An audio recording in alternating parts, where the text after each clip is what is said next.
Hey guys, George Handyman Hints here. I want to give a little really quick video. I might make it even a shorty.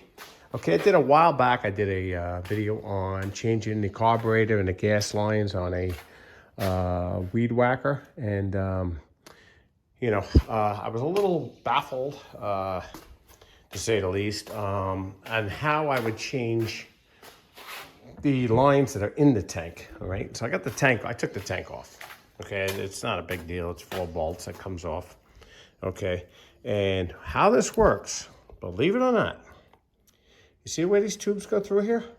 Okay, it's a tight, very, very tight fit, okay? But you put some soapy water on the lines, okay? And you just keep turn them in, turn them in, turn them in. And then it actually reached off, almost came right through the hole. And then there's a pickup. I don't know if you see on the bottom there's like a filter there. And there's a pickup for the fuel.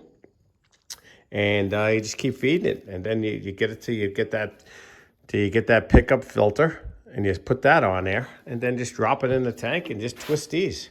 And that's your seal, which blows me away. I didn't think that would, but it is a tight fit. And I guess it swells up after a while.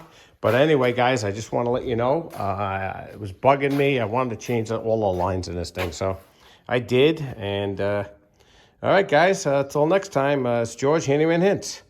I guess you call this a Weed Whacker Part 2 video. All right, maybe that's how I'll name it. All right, have a good one, guys. And also, I'm all set with this vet. And the camera stopped while I was filming, so I'll end that. I'll go back to that. All right, take care, guys. Have a good one. Thanks.